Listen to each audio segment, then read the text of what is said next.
My name is Lauren Mitchell, and I'm 29 years old.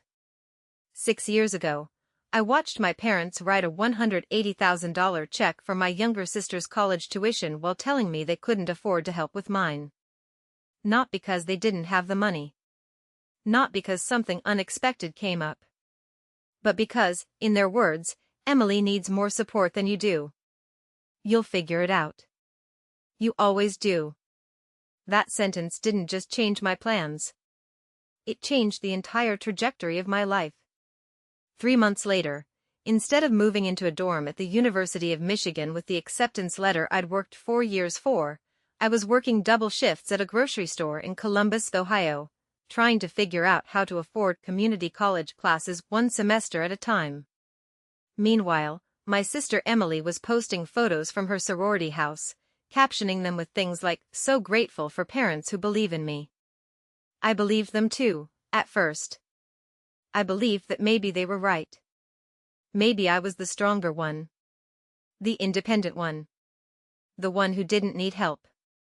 But 6 years later, standing in the back of a crowded graduation hall at Northwestern University, listening to my father give a speech about sacrifice and fairness, I realized something I should have understood much earlier. They didn't believe in me less. They just valued me less. And when my dad started crying during that speech, talking about how much he'd given to make Emily's success possible, I felt something inside me finally shift into place. Not anger. Not even sadness. Clarity. Before I tell you exactly what happened at that graduation, take a second to subscribe to Women Reddit Stories if you connect with real, raw stories like this one. And drop a comment with where you're watching from and what time it is. I read every single one. Because what unfolded that day didn't just expose a family secret. It exposed a pattern that had been there my entire life. The favoritism didn't start with college. It started long before either of us even knew what college was. I was 11 the first time I noticed it clearly enough to question it. I had just won first place in the regional science fair. Weeks of work, late nights building a project on renewable energy, practicing my presentation until I could recite it in my sleep. When I got home, trophy in hand, my mom smiled, gave me a quick hug, and said, "That's great, Lauren. We knew you'd do well." That was it. No celebration. No dinner out. No phone calls to relatives. The following month, Emily got a participation ribbon at her middle school track meet. She had come in 5th. My parents took her out to her favorite restaurant that night, ordered dessert, and spent the entire evening telling her how proud they were that she tried her best. I remember sitting across from them at the table, staring down at my plate, trying to understand what I was missing. By the time I turned 15, I wasn't confused anymore. I had figured out the pattern. If I succeeded, it was expected. If Emily tried, it was exceptional. If I struggled, I handled it on my own. If Emily struggled, it became a family priority. When I got my driver's license, my parents told me I could use the family car if it was available. When Emily turned 16 2 years later, they surprised her with a used Toyota Corolla in the driveway, complete with a big red bow on the hood. I remember my dad laughing as she cried happy tears, saying, "You deserve this, Em. We just want to make things easier for you." Easier.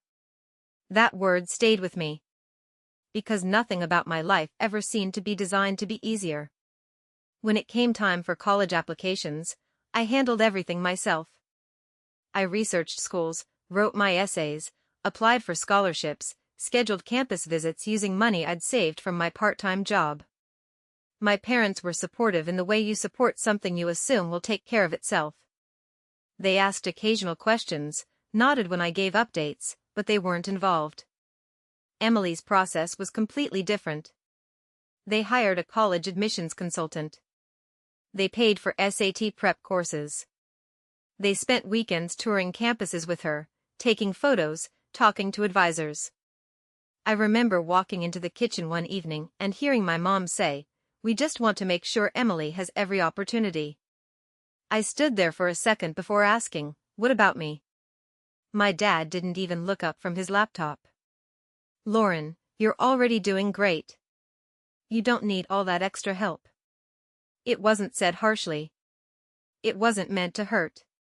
But it did. Because what I heard wasn't, "You're capable." What I heard was, "You're on your own." The conversation about the college fund happened 3 months before graduation. I had just been accepted into the University of Michigan with a partial scholarship. It covered tuition, but not housing, books, or living expenses. I knew about the college fund my grandparents had set up for both of us. It had always been presented as a given, something that would help bridge the gap. So I sat down at the kitchen table with my acceptance letter, my financial aid package, and a sense of cautious optimism. My parents exchanged a look the moment I brought it up. And something in my chest tightened before either of them said a word. "We've been meaning to talk to you about that," my mom said, her voice careful in a way that immediately made my stomach drop. "Talk to me about what?" I asked. My dad leaned back in his chair, folding his arms. "Emily's going to need more support than you." The words didn't make sense at first. "Okay, but the fund is for both of us, right?" "It's family money," my mom said quickly. "We have to make decisions that benefit everyone." I stared at them, trying to process what they were actually saying. "So, what does that mean for me?" "It means," my dad said, his tone shifting into something more final, "that we're allocating the majority of the fund to Emily's education." "Majority?" I repeated. Neither of them answered immediately. "How much is majority?" My mom sighed, like this was becoming more difficult than she'd hoped. "All of it, Lauren." The room felt suddenly smaller. "Wait, all of it?" I said, my voice barely above a whisper. "But Grandma said." "Your grandmother trusts us to make the best decisions," my dad interrupted. "And this is the best decision." "For who?" I asked. "For the family," my mom said firmly. I looked from one to the other, searching for something, hesitation, doubt, anything that suggested this wasn't already decided. There was nothing. "So I just don't get anything?" "You have a scholarship," my dad said. "You're resourceful. You'll figure it out." There it was again. "You'll figure it out. You always do." I sat there for a long moment, the acceptance letter still in my hands, suddenly feeling like it belonged to someone else's life. I could have argued. I could have pushed back. But the truth was, a part of me wasn't surprised. Because this wasn't new. This was just the most expensive version of a pattern I'd been living with for years. So instead of arguing, I nodded. "Okay," I said quietly. And that was the moment everything changed, even if I didn't fully understand it yet. I didn't argue with them that night. Not because I agreed. Not because I understood. But because somewhere deep down, I already knew how it would go. I had spent years watching the same pattern play out in different forms, and every time I tried to question it, I ended up feeling like I was the one being unreasonable. So I took my acceptance letter, went upstairs, closed my bedroom door, and sat on the edge of my bed staring at the numbers on the financial aid page. Tuition, covered. Everything else, not even close. Housing, books, food, transportation, expenses that suddenly felt enormous without the safety net I had always assumed would be there. I opened my laptop and started searching. Part-time jobs near campus. Student loans. Work-study programs. Gap year options. By midnight, my browser had 20 tabs open and not a single solution that felt realistic. By 2 in the morning, I had made a decision. If I couldn't afford to go there the way I had planned, then I wasn't going at all. Not like that.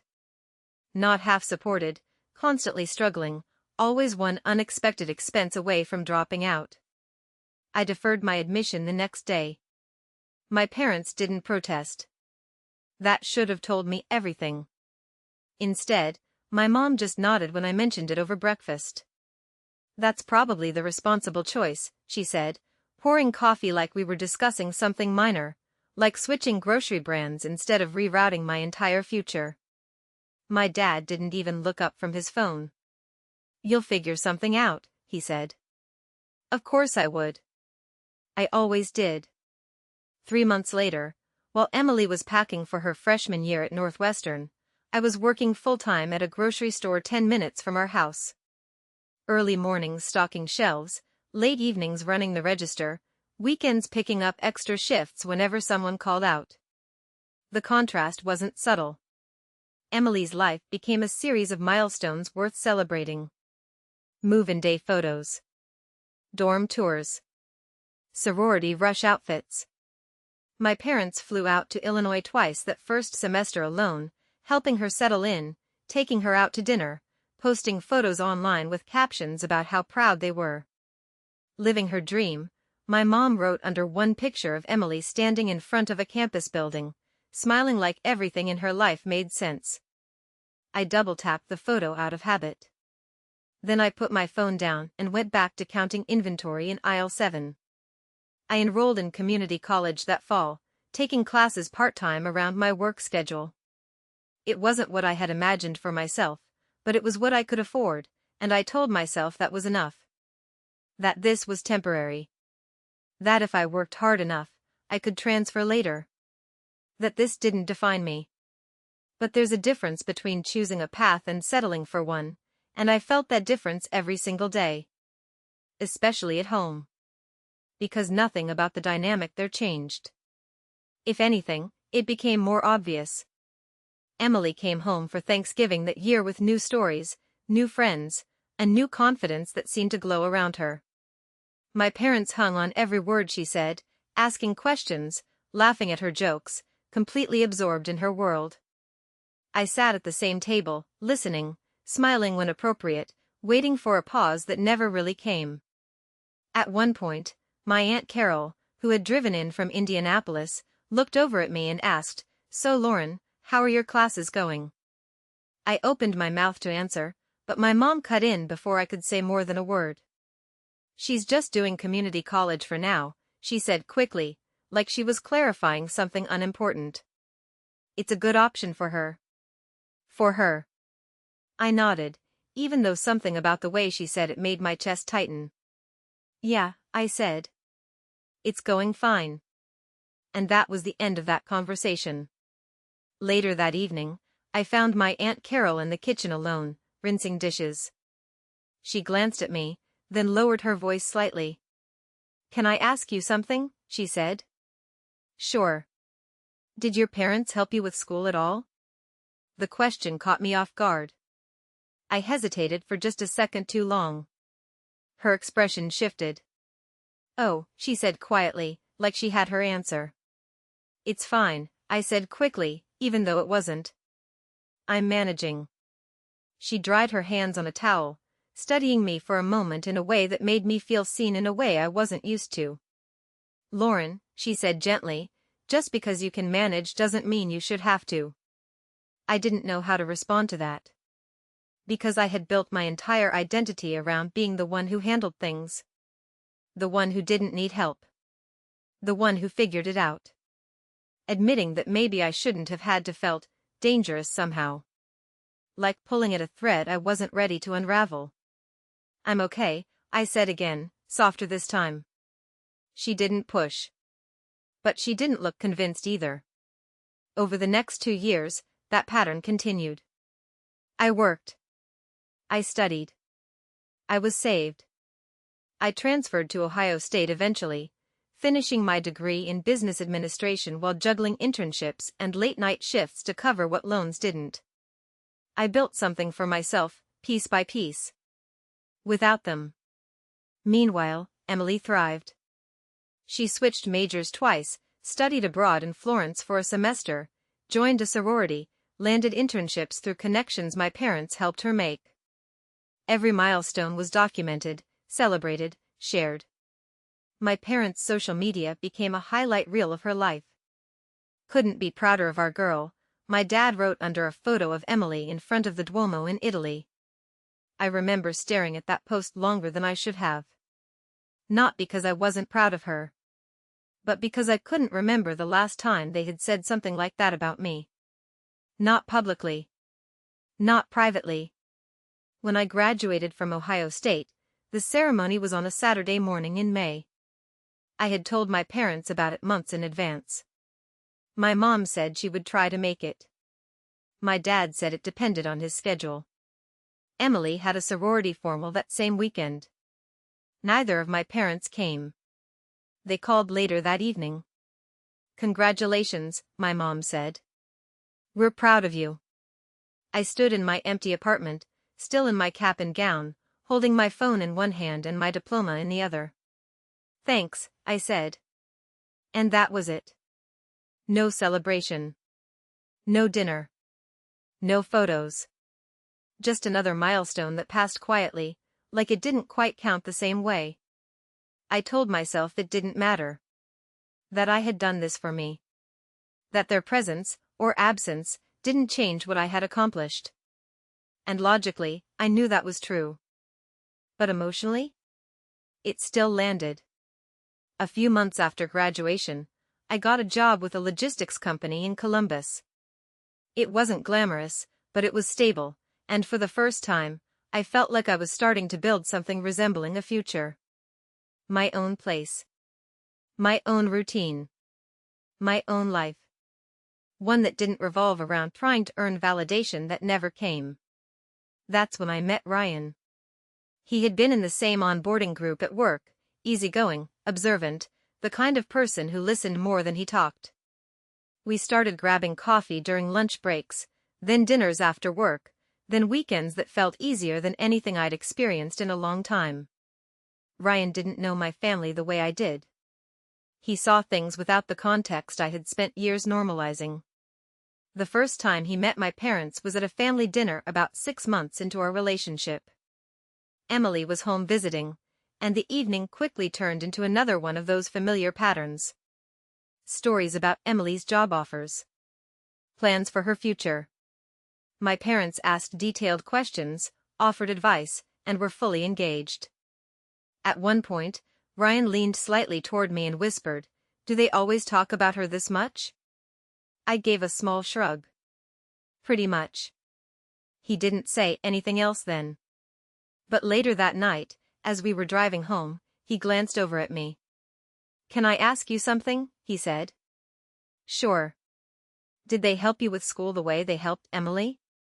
The question sat in the air for a moment. It wasn't accusatory. It wasn't dramatic. Just straightforward. And for the first time, instead of deflecting or minimizing it, I told the truth. "No," I said. Ryan frowned slightly. "Why not?" I stared out the window, watching the streetlights blur past. "They said she needed it more," I replied. He was quiet for a second. Then he said something that stuck with me in a way I didn't expect. "That's not a reason," he said. "That's an excuse." I didn't respond. Because part of me already knew that. I just hadn't been ready to say it out loud yet. I didn't fully understand how much that conversation with Ryan had shifted something in me until a few weeks later. Up until that point, I had always framed my parents' decisions in a way that made them easier to accept. Not fair, not right, but understandable. I told myself they were doing their best. That they had reasons. Maybe I really did need less help. But once someone outside of that system looked at it and said, "That's not a reason, that's an excuse," it became harder to go back to the version of the story that made it easier to live with. I started noticing things more clearly after that. Not new things. Just things I had stopped questioning. Like the fact that my parents still helped Emily financially even after she graduated. They paid part of her rent when she moved to Chicago for her first job. They co-signed on her car. My mom mentioned casually one afternoon on the phone that they had covered a certification program Emily wanted to take because it would really boost her career. I remember standing in my kitchen, phone pressed to my ear, staring at the stack of bills on my counter. "I didn't know you were helping her with that," I said. "Well," my mom replied lightly, "it's an investment." It'll pay off for her in the long run. Investment. There was that word again. I leaned against the counter. You never saw me that way, did you? There was a pause on the other end of the line. What do you mean? She asked, but her tone had shifted slightly, more cautious now. Like an investment, I said. Something worth putting money into because it might pay off. That's not fair, Lauren, she said quickly. We supported you in different ways. I almost asked how. Almost. But I already knew the answer would be vague, something about emotional support or independence or how proud they were of my strength. And I was tired of hearing versions of that. So I just said, okay, and let the conversation move on. But I didn't forget it. Around that same time, Emily started talking about going back to school. An MBA. She brought it up during a family group chat one Tuesday morning. Big news. Thinking about applying for MBA programs. Northwestern Kellogg is my top choice right now. My mom responded almost immediately. That's amazing, sweetheart. You'd be perfect for that. My dad followed right after. We'll support you however we can. This is a great investment in your future. I stared at my phone, reading those messages over and over again. We'll support you. However we can. It was like déjà vu, except this time I wasn't 18 and unsure of myself. This time, I understood exactly what that meant. I typed slowly. Those programs are expensive. Like, really expensive. A few seconds passed. Then my dad replied. Yes, but the return on investment is worth it. I exhaled slowly. And where is that money coming from? I asked. The typing bubble appeared. Disappeared. Appeared again. Finally, my mom responded. We've planned for things like this. Planned. I felt something tighten in my chest. Because I knew exactly what they hadn't planned for. Me. Interesting, I typed. Emily responded next. Lauren, can you not do this right now? I'm just sharing good news. I read that message 3 times. I'm just sharing good news. Like I was the problem. Like asking a question was somehow ruining something. I'm not doing anything, I replied. I'm asking a question. You always do this, Emily shot back. You make everything negative. I stared at the screen, my fingers hovering over the keyboard. There were so many things I could have said. About the college fund. About the years of working while she studied abroad. About the fact that I was still paying off loans while they were planning to fund another degree for her. But I didn't say any of that. Instead, I typed. Congrats on applying. I hope it works out. Then I muted the conversation. Ryan found me later that evening sitting on the couch, my laptop open but untouched. You okay? He asked. I shrugged. Yeah. Just family stuff. He sat down next to me, studying my face for a moment. That didn't sound convincing. I let out a small laugh. It's just the same thing. Over and over again. Which is?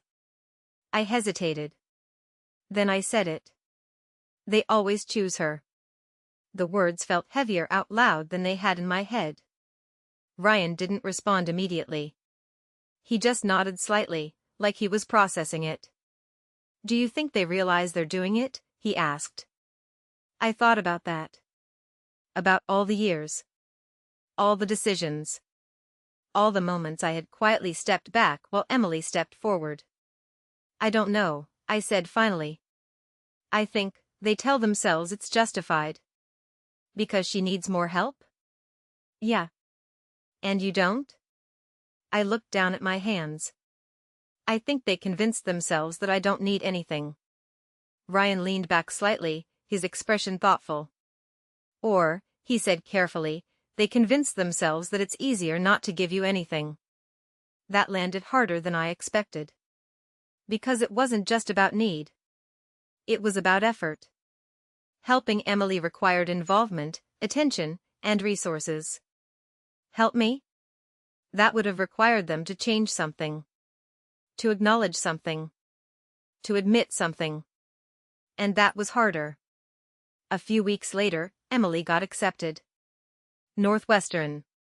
Full of excitement, she sent a long message in the group chat, talking about how competitive it had been, how hard she had worked, how proud she was. My parents responded instantly. So proud of you. This is huge. We'll call tonight to celebrate. I read the messages, feeling that familiar mix of emotions, pride for her, because she had worked hard, but also something else. Something quieter. Something heavier. Then the follow-up message came from my dad. We'll take care of tuition. Don't worry about the financial side. I felt it this time. Not just the sting. Not just the frustration. But something clearer. Something sharper. I typed before I could overthink it. Where is that money coming from? This time, there was a longer pause. Long enough that I knew they were thinking carefully about how to respond. Finally, my dad replied. We've made smart financial decisions over the years. This is manageable. Manageable. I let out a slow breath. Was it manageable when I needed help? I asked. Silence. Then my mom. Lauren, we're not doing this again. Again. Like this was a recurring inconvenience instead of a legitimate question. I'm not trying to start anything, I wrote. I just want to understand. Emily jumped in. Why are you making this about you? That question settled something in me. Because for the first time, I realized I wasn't making it about me. It had always been about me. I just hadn't been allowed to say it. I didn't respond. I set my phone down and leaned back into the couch. Ryan watched me quietly. What happened? He asked. I shook my head slightly. They're paying for her MBA, I said.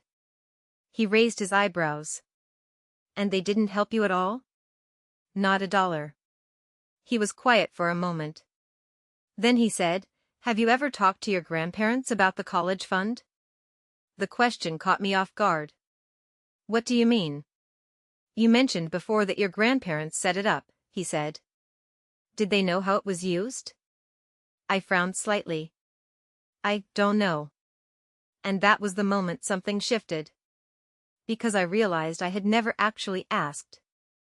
I had taken my parents' version of events at face value.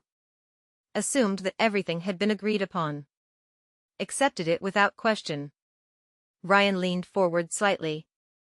Maybe you should, he said. I sat there, thinking about that. About the college fund. About the conversations I never had. About the things I had just accepted.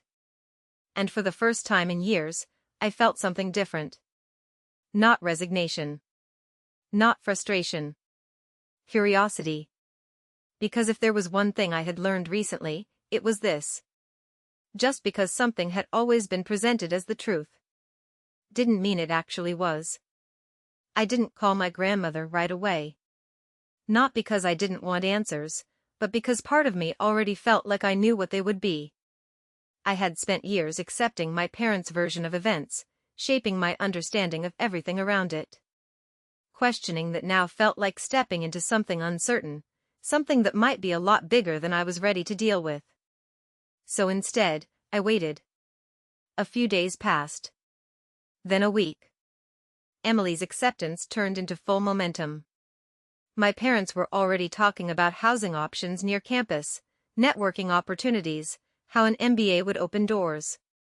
Every conversation circled back to her future, her opportunities, her next step. And every time, I felt that same quiet question sitting in the back of my mind. What actually happened to that money? It wasn't just curiosity anymore. It was something closer to doubt. The call finally happened on a Sunday afternoon. I was sitting at my kitchen table, my laptop open in front of me, but I hadn't touched it in almost an hour. My phone was in my hand, my grandmother's number pulled up, my thumb hovering over the call button. I took a breath. Then I pressed it. She answered on the second ring. Lauren? Her voice was warm, familiar, the same steady tone I remembered from growing up. Hi, Grandma, I said, trying to sound casual and failing just slightly. Well, this is a nice surprise, she said.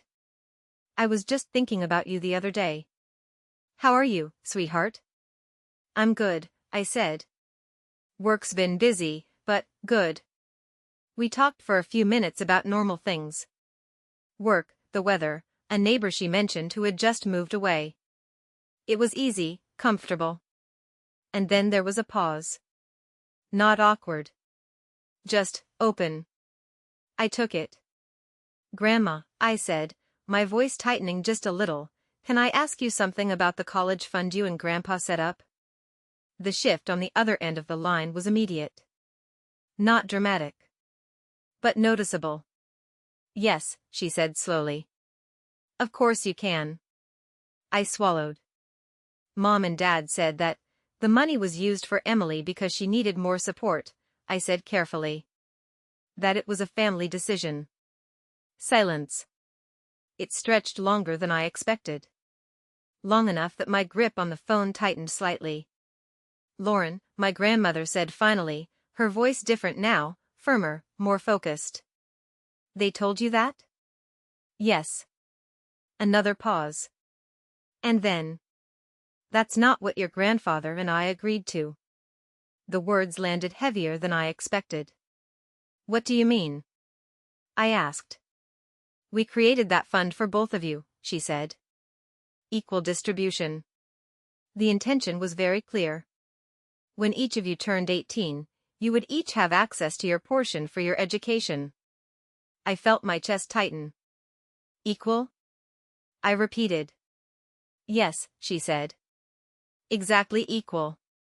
I stared at the table in front of me, my mind trying to catch up. Then why, I started, but I didn't finish the sentence.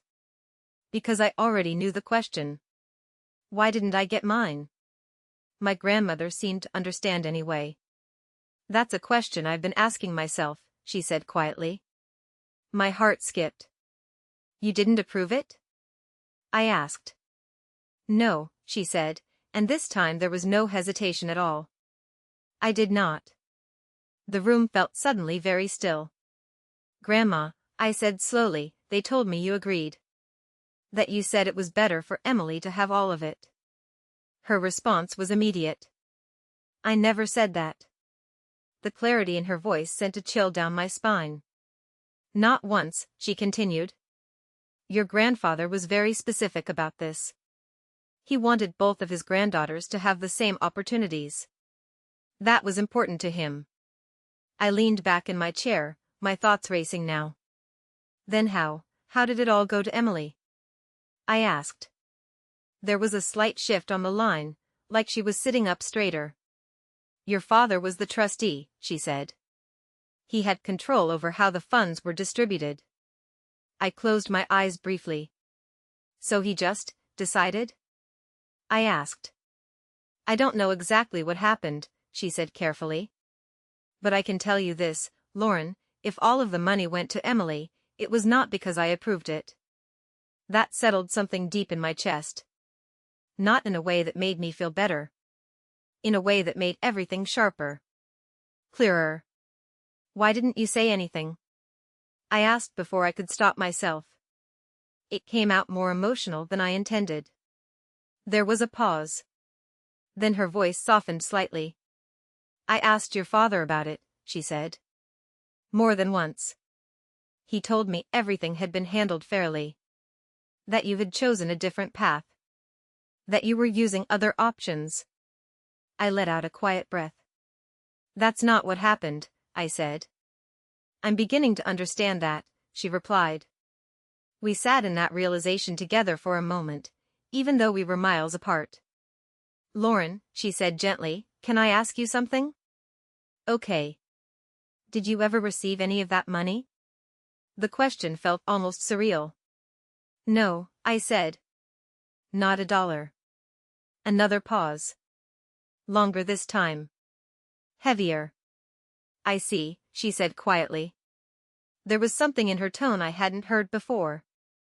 Not just concern. Something closer to resolve.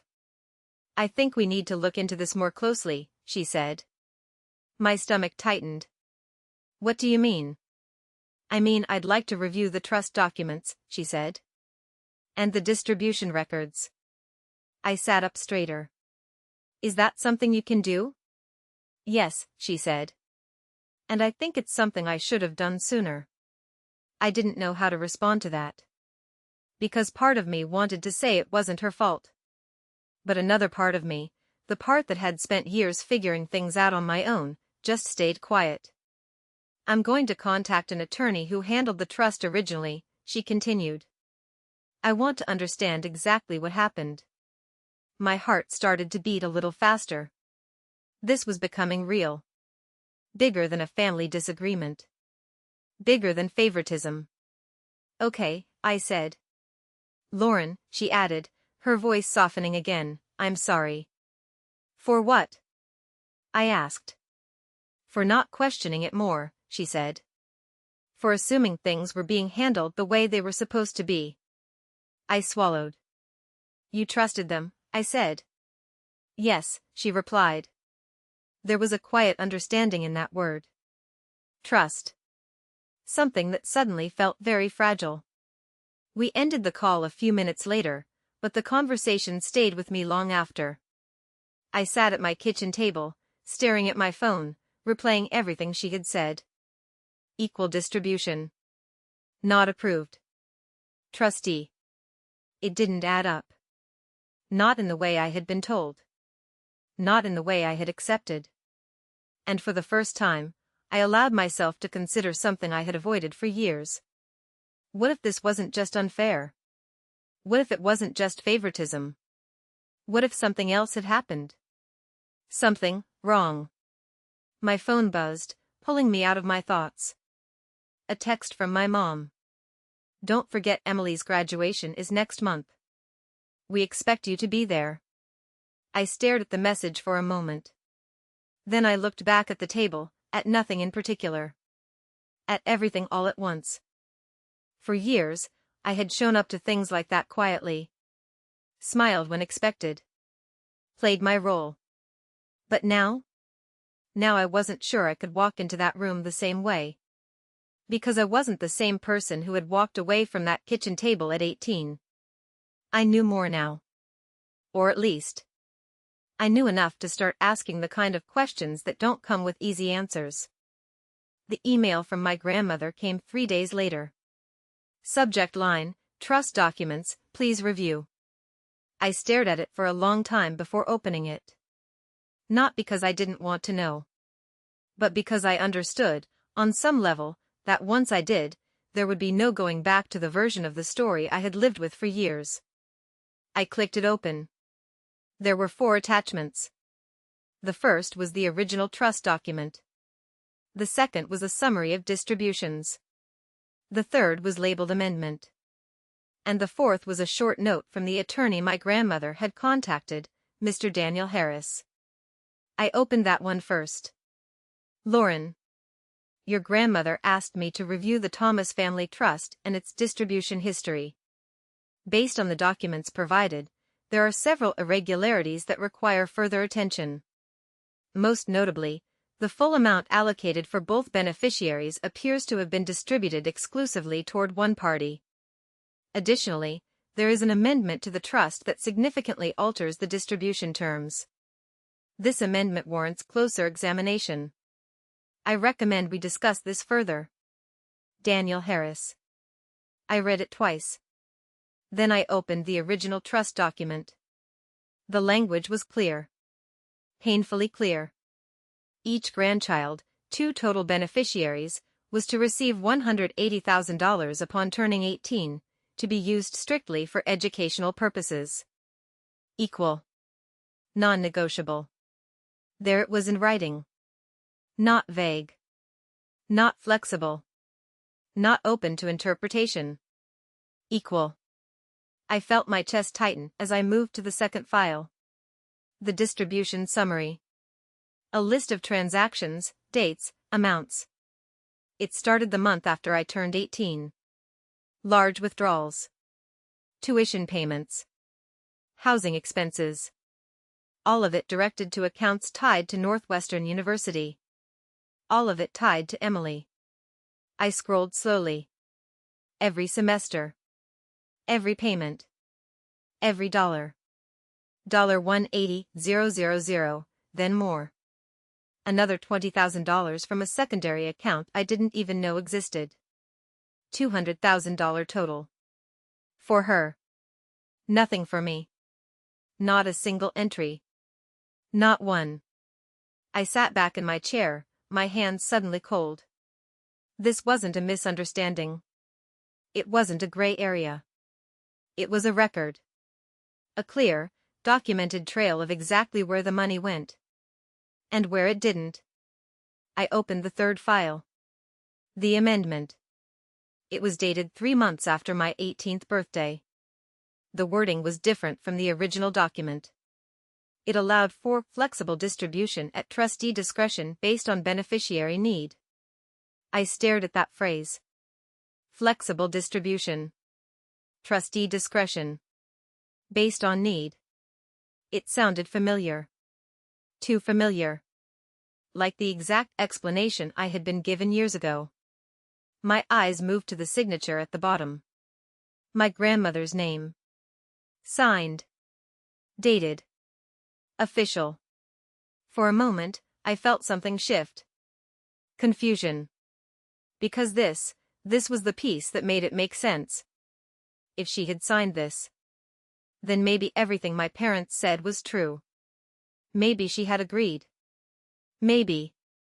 My phone rang. I didn't even look at the screen before answering. Hello?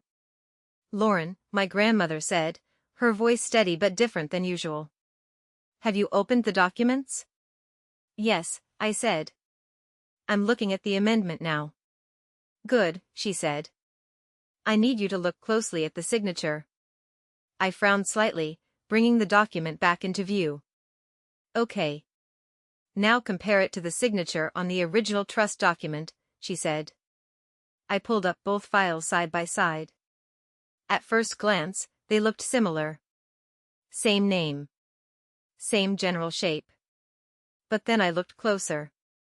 The loops. The spacing. The pressure. Something about it felt off. I don't know, I said slowly. They look similar, but they're not the same, she said. Her voice was firm now. Certain. That amendment is not something I signed. The words settled heavily in the air between us. I felt my stomach drop. What do you mean?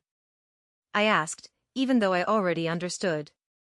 I mean, she said carefully, that is not my signature. I gripped the phone tighter. Grandma. I never approved any change to that trust, she continued. Not then.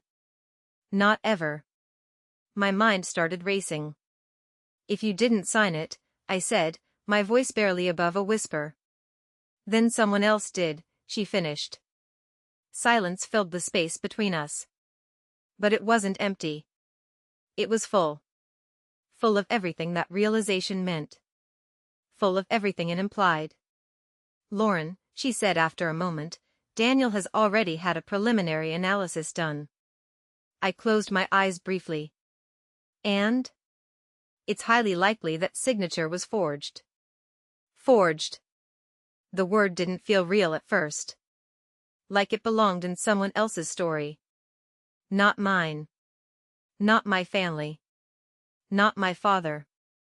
But as I sat there, staring at the document on my screen, the evidence in front of me, the pattern behind me, it started to settle.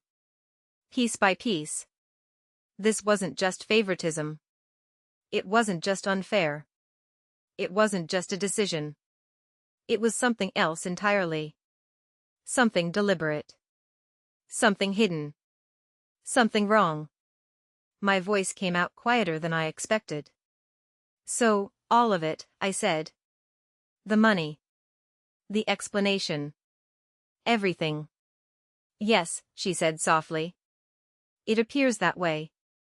I leaned back in my chair, staring at the ceiling now. 6 years. 6 years of working. Struggling. Figuring it out. While believing I had simply been less deserving.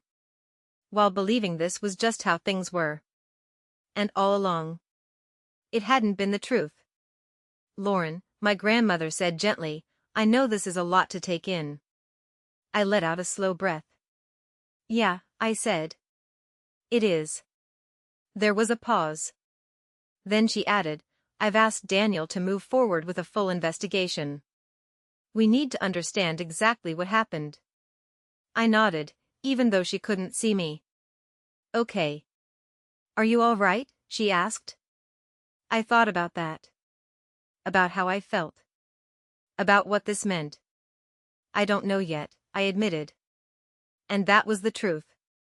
Because I wasn't just processing what had been taken from me.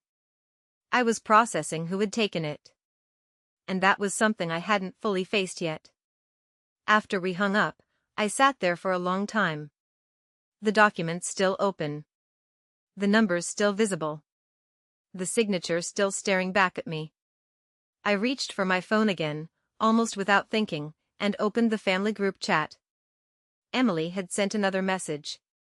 Graduation is going to be at Northwestern Hall. Ceremony starts at 10 a.m. Don't be late. My mom had replied with a string of heart emojis. My dad had written, proud of you, Em. Can't wait to celebrate. I stared at the messages. At the normalcy of them. At how none of it had changed. And then I looked back at the documents. At the truth. At the part of the story they didn't know I knew. Not yet. A strange kind of calm settled over me. Not the kind that comes from things being okay. The kind that comes from finally understanding what you're dealing with. For years, I had been reacting. Adapting. Accepting. But now? Now I had information. And information changes things. Because it means you don't have to guess anymore. You don't have to wonder. You don't have to explain away what doesn't make sense. You can just see it. Clearly. My phone buzzed again. A new message from my dad. Make sure you wear something nice. This is a big day for Emily. I read it once. Then again. Then I locked my phone and set it down on the table. Because for the first time in a long time, I wasn't thinking about how to fit into that day. I was thinking about what was actually going to happen during it. And something told me. It wasn't going to go the way they expected. I drove to my parents' house the next morning with the documents printed and neatly organized in a folder on the passenger seat. I didn't call ahead. I didn't text. I didn't give them time to prepare. Because for once, I didn't want a controlled conversation. I wanted the truth in real time. My dad opened the door. He was still in his work clothes, coffee mug in hand, like any other normal morning. For a second, everything looked the same. Familiar. Unchanged. Then he saw my face. Lauren, he said, his tone shifting immediately. What's wrong? I didn't answer. I walked past him into the kitchen, set the folder down on the counter, and opened it. Explain this, I said. He hesitated before stepping closer. Picked up the top document. His eyes moved across the page. And then I saw it. That moment. The exact second something in his expression broke. Not confusion. Not surprise. Recognition. Where did you get this? He asked. Grandma, I said. And her attorney. He set the paper down slowly, like it had suddenly become heavier. My mom appeared in the doorway. What's going on? She asked. I didn't look at her. I kept my eyes on him. You told me the fund was a family decision, I said. That Grandma approved it. My dad rubbed the back of his neck, avoiding my gaze. It's not that simple, he said. Yes, I replied, my voice steady, it is. I pulled out the amendment and placed it in front of him. You forged her signature. The word hung in the air. My mom's face changed instantly. What? She said sharply. That's ridiculous, she added quickly, but there was something in her voice that didn't sound certain. I didn't take my eyes off my dad. Tell me I'm wrong, I said. He didn't. He didn't say anything. And that silence said more than any explanation could have. My mom stepped forward. Richard, what is she talking about? He exhaled slowly, like he was buying time. I was trying to do what was best, he said finally. For who? I asked. For the family, my mom said quickly, stepping in like she had done so many times before. I shook my head slightly. No, I said. Don't do that. Don't turn this into something vague. I tapped the document. This says equal distribution. Non-negotiable. Then I held up the amendment. And this says flexible. Based on need. I looked at my dad. You changed it. I adjusted it, he said, his voice tightening. Because the situation required it. Required it? I repeated. Emily needed more support, he said. Her grades weren't as strong. She needed better opportunities to succeed. And I didn't? I asked. You had a scholarship, he said quickly. You were already on track. You didn't need the same level of help. There it was. The same logic. The same justification. Just wrapped in slightly different words. You didn't just decide that, I said. You made it legal on paper by forging Grandma's signature. I didn't forge anything, he snapped, but the edge in his voice felt defensive, not convincing. She didn't sign it, I said. My mom looked between us, her expression shifting. Richard, she said slowly. He didn't respond. Did you? She pressed. He ran a hand through his hair, pacing slightly now. I was going to fix it, he said. I always intended to balance things out later. Later? I repeated. It's been 6 years. I needed time, he said. Things were tight. You bought Emily a car, I cut in. He stopped. You renovated the house, I continued. You helped her with rent. You're about to pay for her MBA. My voice stayed calm. Even. But every word landed. And not once, I said, did you think to balance it out? My mom stepped forward, her voice sharper now. We can fix this, she said. We'll pay you back. There's no need to blow this out of proportion. I looked at her. This isn't a misunderstanding, I said. This is fraud. The word made her flinch. Don't say that, she said quickly. That's what it is, I replied. My dad's shoulders dropped slightly, like the weight of it was finally settling in. I was trying to help her, he said quietly. And what about me? I asked. He didn't answer. Did it ever occur to you, I continued, that I might have needed help too? You didn't ask, my mom said. I turned to her. I shouldn't have had to, I said. The room went quiet. Not tense. Not explosive. Just clear. For the first time, there were no distractions. No deflections. No pretending. Just the truth sitting in the middle of the kitchen. My dad leaned against the counter, his voice softer now. I thought you'd be okay, he said. I was, I replied. That doesn't mean you didn't hurt me. He nodded slowly, like he was starting to understand something he hadn't allowed himself to see before. What do you want? He asked. The question was simple.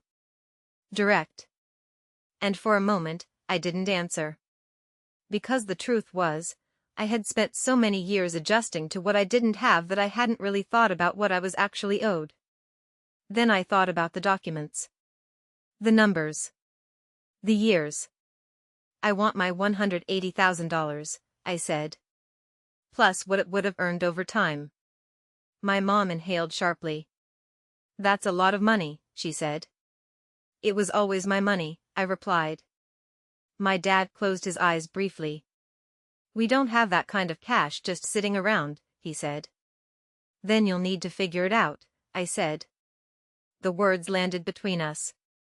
Familiar. And for the first time, I saw it from the other side. You'll figure it out. He looked at me, something like realization crossing his face. Lauren, he started. I'm not asking for anything extra, I said. I'm asking for what was already mine. And if we can't, my mom asked. I held her gaze.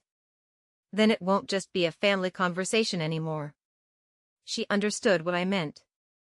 So did he. The room felt different after that. Not louder. Not more emotional. Just heavier. Like everything had finally been said out loud. I gathered the documents back into the folder. My dad watched me, his expression uncertain now. Emily's graduation is next month, he said quietly. Can we at least get through that before? No, I said. He stopped. I'm going, I continued. But not to pretend everything is fine. My mom's expression tightened. This is her day, she said. Don't ruin it. I paused for a second. Then I said the only thing that felt honest. I'm not ruining anything. I picked up my keys. The truth will do that on its own. Neither of them followed me as I walked out. But I could feel it. The shift. The realization. The beginning of consequences they hadn't planned for. And as I got into my car and closed the door, I sat there for a moment, my hands resting on the steering wheel. 6 years ago, I had walked away from that kitchen feeling like I had no choice. Like I just had to accept it. Figure it out. Move on. This time? It felt different. This time, I wasn't leaving with nothing. I was leaving with the truth. And the truth has a way of catching up to people. Especially when they've spent years trying to hide it. Emily's graduation was 3 weeks away. And for the first time, I wasn't wondering how I was going to get through it. I was wondering what it was going to expose. The morning of Emily's graduation arrived warm and bright, the kind of late spring day that feels like it's supposed to mark something important. I arrived early. Not because I was excited. But because I didn't want to walk into a full room with all eyes already in place. Northwestern's auditorium was already filling when I stepped inside. Families dressed up, cameras out, people laughing, hugging, celebrating. The air had that familiar mix of pride and anticipation. I found a seat near the back. Close enough to see everything. Far enough to not be seen unless I wanted to be. My parents were near the front. Of course they were. My mom was already taking pictures, adjusting her phone angle, making sure everything was perfect. My dad stood beside her, talking to someone I didn't recognize, smiling in that confident, composed way he always did in public. Emily was with her classmates, dressed in her cap and gown, laughing, glowing, exactly where she was supposed to be. For a moment, I just watched. Because this part? This part was real. She had worked for it. She had earned the degree. That much was true. But the foundation underneath it? That was something else entirely. The ceremony started. Speeches, applause, names being called one by one. I sat quietly, hands folded in my lap, listening but not really hearing most of it. My attention kept drifting to the stage, to the people, to the moment I knew was coming. Eventually, Emily's name was called. Emily Mitchell. Applause. Loud. Proud. My parents stood immediately, clapping, my mom even letting out a small cheer. I stayed seated. Not out of spite. Just still. Emily walked across the stage, smiled, shook hands, accepted her diploma. And just like that, it was done. Years of effort condensed into a few seconds. She looked happy. And for a brief moment, I felt something simple. I was glad she got that. After the ceremony, everyone moved toward the reception hall. That's where my dad took the microphone. It wasn't planned. At least, not officially. But my dad had always been the kind of person who knew how to take a moment and make it his. He tapped the glass lightly, drawing attention.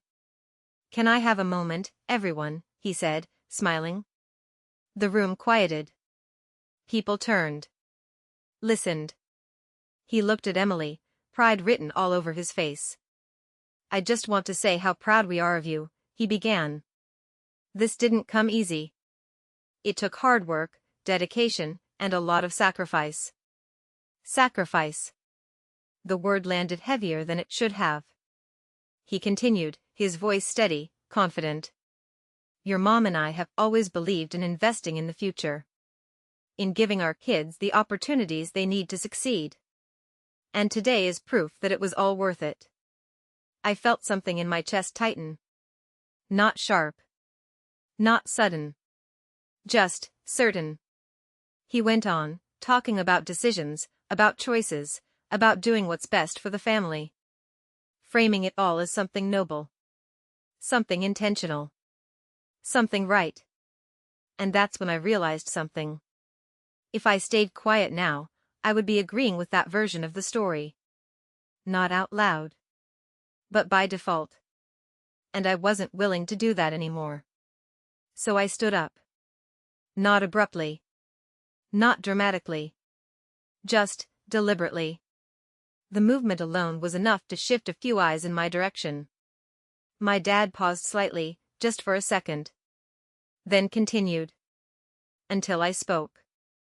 "Actually," I said, my voice clear but calm, "can we talk about that investment for a second?" The room stilled. Not completely silent. But close. My dad looked at me, his expression tightening just slightly. "Lauren," he said, his tone controlled, "this isn't the time." "I think it is," I replied. I didn't raise my voice. I didn't step forward.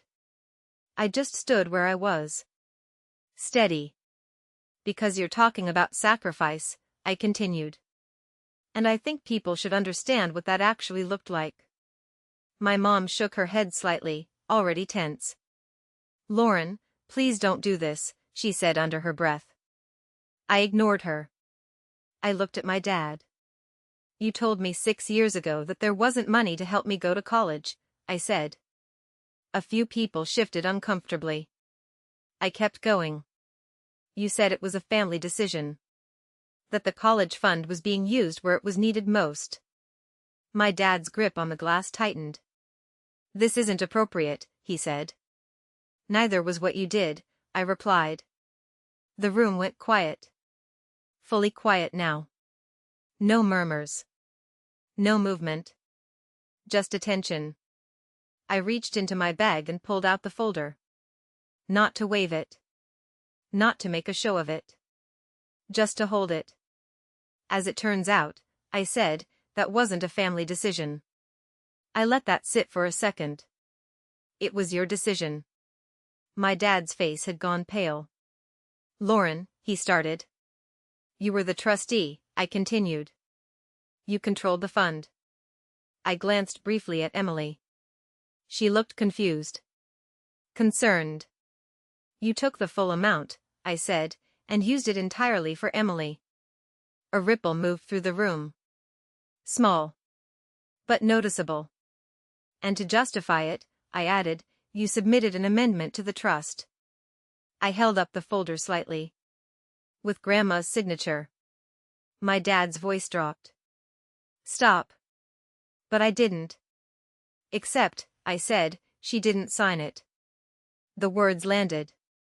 Heavy. Final. The room reacted this time. Not loudly. But visibly. Expressions changed. People leaned closer. Emily looked between us, her voice unsteady. What are you talking about? I met her eyes.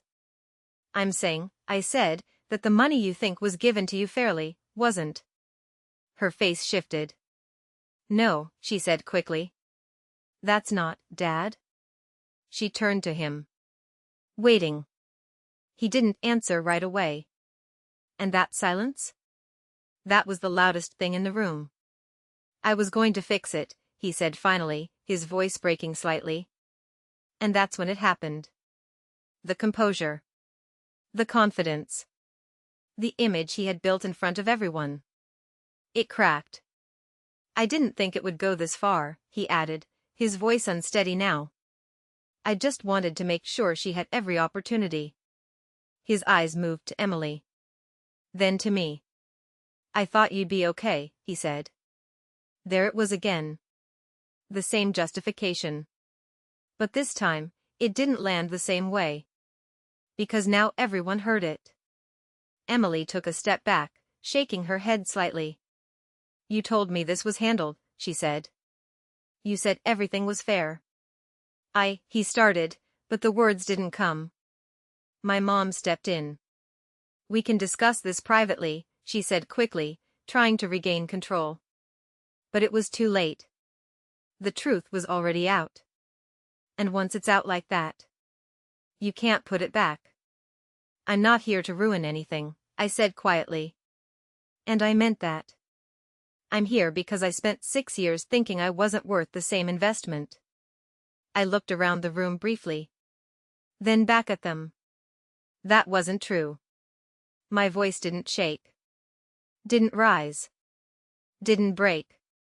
Because this wasn't about emotion anymore. It was about clarity.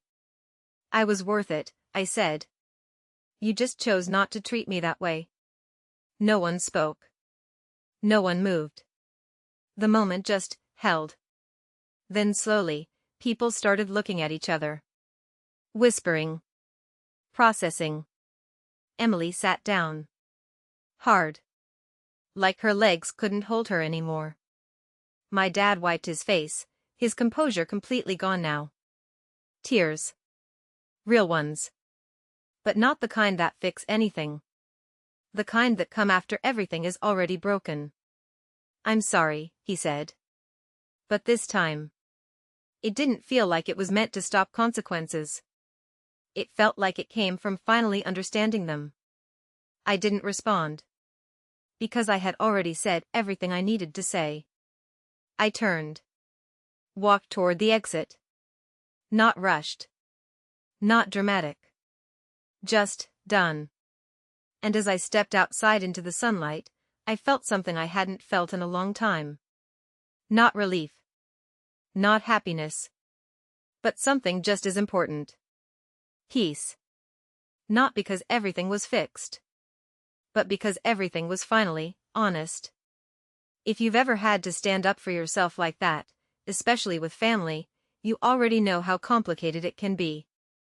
But you also know how necessary it is. If this story meant something to you, subscribe to Women Reddit Stories and share your thoughts in the comments. I read every single one, and I'd really like to hear your perspective.